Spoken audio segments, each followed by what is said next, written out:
it's hardly what you might call a retreat. 50 heads of state, 1,500 business leaders, the world media, once again converging on the World Economic Forum in Davos. But even in the rarefied air of the Swiss Alps, there's a sort of a gnawing worry that doesn't seem to be going away. It's about the growing gap between rich and poor, to the point where several studies show that concentrating too much wealth in the hands of too few is, in fact, bad for business. Now, in the developing world, the consequences are obvious. Pent-up resentment explodes and triggers political upheaval, case in point with the Arab Spring. But in the developed world, it means, well, that the money's not flowing through the system, not helping to plug public deficits or create jobs. In his inaugural address Monday, Barack Obama warned Americans did not fight to replace the tyranny of a king with the privileges of a few or the rule of a mob. Otherwise put, the answer to this question will have to go beyond soak the rich. Today in the France 24 debate, we go to Davos for answers. And with us from the World Economic Forum, Ian Bremmer, president of the Eurasia Group. Thank you for joining us.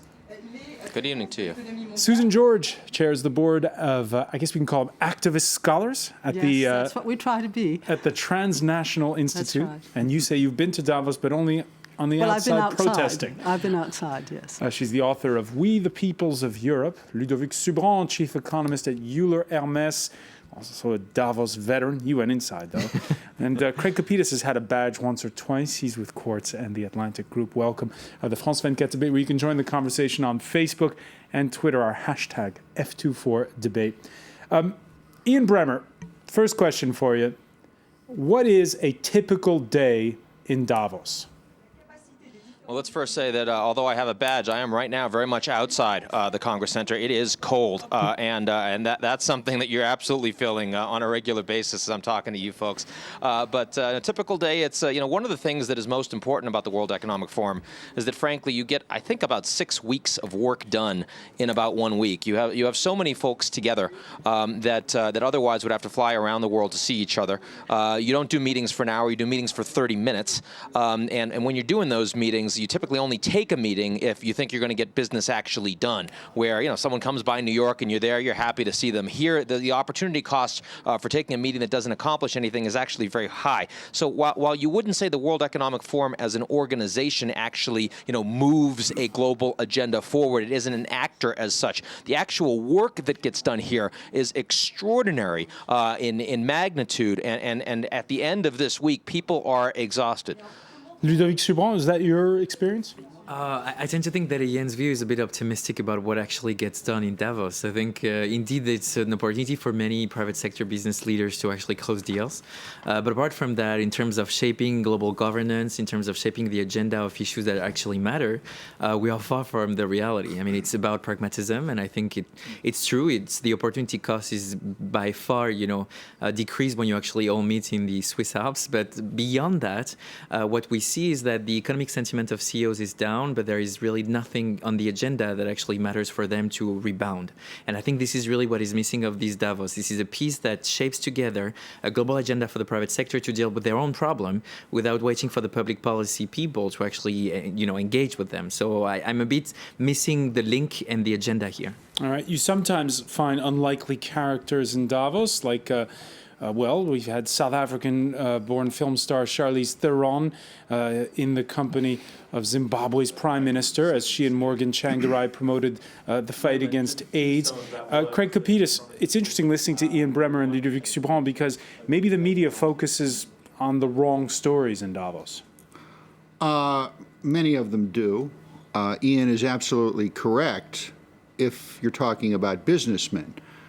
Remember, the logo for Davos is committed to improving the state of the world. This is the marketing logo that they've had for 43 years.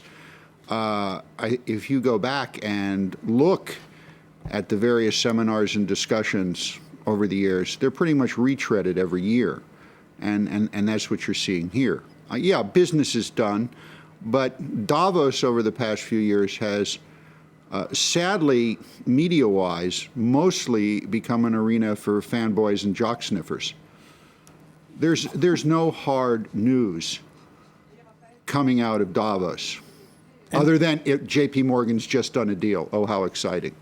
Susan George, you were telling us before you went on air that anti-globalization activists don't go anymore. Why? Well, no, we don't go because there's absolutely no point in trying to confront the police and the state where they are strongest and where they have sent all of their elite troops. Once was enough for me, and that was at the very beginning. We were all herded into a very small space, and then the police put their vans there with these huge screens that came out of the front of the car, and we were all trapped there. So we could eventually leave, but I've never been so cold in my life, and I think Davos has no legitimacy whatsoever, and it's not worth our time. Frankly, we've got many other things going, and it was announced this morning that a financial transaction tax has finally been accepted by 11 European countries. ATTAC put that on the agenda in 1998 and we were laughed at, of course, and ridiculed, and then it wasn't possible technically, and now it's going to happen. So we're much better off doing that sort of work. That's interesting. Ian Bremmer, Davos, it's on the agenda, of course, all year. But are you subject to the news cycle? For instance, David Cameron making his big speech this Wednesday about Europe. Is that sort of suddenly overtake the other issues, some of them lofty, like the one that Susan George was talking about? Well, first of all, I have to say fanboys and jock sniffers is one of the most evocative descriptions I've ever seen of the World Economic Forum. I know that I don't actually fit into either of those categories, but I'll certainly let you know if I find some. Let me say that there's no question that with Cameron's speech today, that is he's overwhelmingly going to be the most important figure that will attend the World Economic Forum this year. Basically, he just put a significant additional risk on the table for absolutely everyone attending this forum. Basically saying we're going to have a referendum on the EU, but we're not sure what it's on exactly. First, we're going to renegotiate terms with the EU. Second, if I win the Conservative general election, we will then do it, and we'll do it by 2017. If you want to have the people speak, have a referendum now. He's certainly doing it for political purposes, I understand it. But from a market perspective, what you've just done is created enormous uncertainty that the market will punish the Brits for, and the Brits can't take. The economy is not doing very well. Well, one final point I would make on this is that, it's called the World Economic Forum. It certainly is a forum. It certainly is focused on economics. But one thing that's very clear is it's not actually global, right? There are virtually no Chinese of significance showing up this year. 2/3 of the world's economy is driven by the emerging markets. They play a very tiny influence in the role of setting the agenda of the World Economic Forum. I'm not saying it needs to be global. The World Series isn't global. We have a Canadian team. It's not global. The World Bank isn't global. It's driven by developed markets as well. But as the world increasingly turns to having emerging markets increasingly at the helm of so much growth, you'll see that the World Economic Forum is really yet another institution that really does advance a very specific view of globalization that comes from largely advanced industrialized democracies. What WEF has done over the past few years to combat Ian's accurate description is they have satellite World Economic Forums in other regions. And for the past few years, the one in China has gotten a lot of buzz, and the Chinese have made a point this year of not going and trying to Davos in partly in hopes of getting the global leaders who are in Davos now to come to the one in China later this year. Ludovic Subran, it's interesting. Why is this taking place under the auspices of the WEF in Switzerland? Why can't the UN organize a big shindig like this? Yeah, you see the reaction. As the veteran from the UN, I must say that the UN are good at other things rather than trying to organize the private sector guys. I think that we touch upon something which is crucial here, which is it's not a World Economic Forum, it's a Eurozone Economic Forum this time around. China is, of course, missing in action. The US is missing in action because of Obama's inauguration. So basically, the big buzz today was Monti, Cameron. It's all about what are we going to do together. Susan was mentioning the financial tax. Let me rewind for a while, and Susan can certainly back me up on this. The financial tax was all about financing development. It is now about financing the huge deficit of European countries. So it's one more levi to basically make sure that the budget are equal at by balance. the way, the financial tax is something that's been discussed in Davos as far back as I can remember. I think it's 2002. Yeah. This is nothing new. And it's clear they're not doing what we have asked them to do with the proceeds of this tax, that's for sure. But speaking of money, I think it's time we said, how much does it cost to go to Davos? Isn't that an interesting thing for our viewers? It costs, if you want to be in just the big public meetings, it costs 56,000 euros. And if you want to get into the small ones, where you can really be up close and personal with the top brass in this thing, it's about 120,000 euros and up, depending on which brass you want to meet. So you don't go as an alter globalist to this sort of meeting and hope to make any Unless you've got a impression rich uncle. whatsoever. No, or a that's very a rich misleading. uncle, or That's a two. misleading. That's a misleading picture, of course, because you're talking specifically about business participants, which is a percentage of the folks that attend Davos. But certainly, if you're involved in a government, as very large numbers of attendees are, they're not paying. If you are a thought leader, if you're involved in an NGO, if you're a political scientist like myself, you're not paying. And there's a lot of subsidization going on from the corporates, so that it is a group that isn't just business leaders that are actually here. And I think that that's been very important. So I don't think we want to mislead our audience around that. It certainly is enormously expensive for the businesses to pay, and that those prices go up on a regular basis. And I think that, getting back to the topic that we're addressing at hand here, which is global inequality, it certainly is true that while we're coming out of the financial crisis and folks here are not talking about it, global inequality has, of course, continued to deteriorate. And you have 2,700 people here who have been enormous beneficiaries of globalization over the course of the last 40 years, but they're not spending a lot of time talking about the fact that the gap between rich and poor, for example, in my own country, the United States, which has come about because of the extraordinary role that's been played by moneyed interests across the board, Democrat and Republican in the United States, has really allowed a majority of Americans to feel they're not benefiting from that globalization. That is clearly an issue that Davos attendees need to focus much more on for their constituents, and so far I don't see it happening. Oh, I certainly All right, agree. that's definitely something that we're going to look at now. Now, this year's main theme's entitled Resilient Dynamism. Granted, it sounds a bit cerebral, but Craig Kopitas' publication, Quartz, drew up a list of topics from previous years.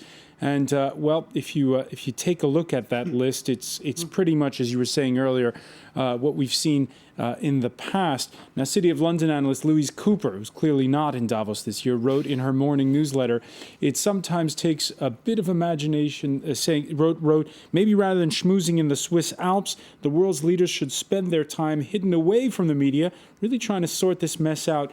I guess, though, this is much less fun and clearly has less potential for sound bites.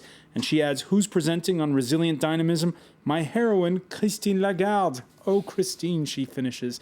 Now, it sometimes does take a bit of imagination to grab headlines in Davos. The Hong Kong-based Crossroads Foundation organizing a simulated game called Struggle for Survival, so participants can feel like what it's like to live on less than $1 a day, as do 1 billion people on this planet. Which brings us to what Ian Bremmer was broaching, the issue of income inequality. Never have there been so many very poor, nor so many very rich on this planet. Oxfam pointing out that the top 100 billionaires added $240 billion to their wealth in 2012, enough to end world poverty 4 times over, claims the charity. It was a major talking point in U.S. President Barack Obama's inauguration speech on Monday. We understand that our country cannot succeed when a shrinking few do very well and a growing many barely make it. We believe that America's prosperity must rest upon the broad shoulders of a rising middle class. Ian Bremmer, what's he going to do about it? One of the problems, of course, is that for the last 4 years, despite the fact that Obama's been president and he clearly does care about a much more progressive agenda, as you saw in your inauguration speech there, the gap between rich and poor in the United States continues to rise. Clearly, you see the tax increases or the revocation of the tax cuts, some of them from the Bush administration, that will go into, that are now in effect. That matters. But frankly, if you look at, there's no discussion anymore of election reform. You have a Supreme Court which is tilted conservative and has ruled that corporations will be treated as individuals in terms of funding. You just had an election that the Americans spent $2 billion on, which of course is a world record. I'm sure we'll set another one in 2016. So for all of these reasons, you do have a very significant and growing gap between rich and poor. And Occupy Wall Street, which engaged many of our imaginations about a year ago, is not something that people ask me questions about anymore because, frankly, Americans are still, even poor Americans, are comparatively very wealthy. And so as a consequence, there's not the level of urgency to resolve this issue that you'd see in a Tunisia, in an Egypt, in even a Russia or a China. Should there be? Joseph Stiglitz says there should be. He says America cannot emerge from the recession, cannot recover if the inequality situation does not improve. And I think he knows what he's talking about. I certainly agree with Ian Bremmer on what he said about poverty. But what you have in the United States is not the 1%. You have the 0.001%, which is accumulating more and more. And you introduced the program by saying that the money is not going through the system. Well, if you starve the middle class, if they have nothing to spend, the wealthy already have pretty much what they need in terms of buying from the real economy every day. And they're just going to invest in more financial products. And finance has completely taken over the economy, and that's where the money is being made now. It's astonishing, this dynamic resilience or resilient dynamism or whatever it is at Davos. Their slogans never mean much of anything, but I mean, capitalism is extraordinarily resilient. This banking system is extraordinarily resilient. It's dynamic and resilient. There's 25% more financial products on the market than there were before the crisis. The tax havens are doing much more business than they were before. The whole thing is going in their favor. No banker has been put in jail, to my knowledge. I may be wrong, but nobody has. They haven't been called on to do anything, and the taxpayers and the people have paid for all these crises. It's astonishing, but that's resilient dynamism. It's a system capable of adaptation. What I think is important is that, of course, we all agree that there is a huge effort to be made to actually address the issue of income disparity. In spite of a rising middle class in many of the BRIC countries, I mean, there is, this new normal is also an opportunity for Brazil, who has lifted hundreds of millions of people out of poverty with the social redistribution and social safety net programs, to actually show off and tell, look, we can actually now drive the market by having an attraction from, exporters around the world, and we can actually produce more, etc. But I just want, maybe because I'm biased as a credit insurer, but, we never talk about disparities and inequality in the private sector sphere, which is the millions of SMEs, small and medium enterprises around the world, that should be addressed. They should be on the agenda of Davos, because basically the big groups and the concentration of wealth. No. Well, let me finish on this. When we talk about income disparities, we talk about, or the issues that are tackled at Davos. It's a lot about nutrition. When I was myself, it was about insurance security. It's about AIDS. It's never about how the private sector. Because we have to take a break, and we also have to let Ian Bremmer come out of the cold. I want to thank you for joining us, Ian. It is cold in Davos. We're going to take a break. When we come back, we'll continue the discussion, though. This is the France 24 debate.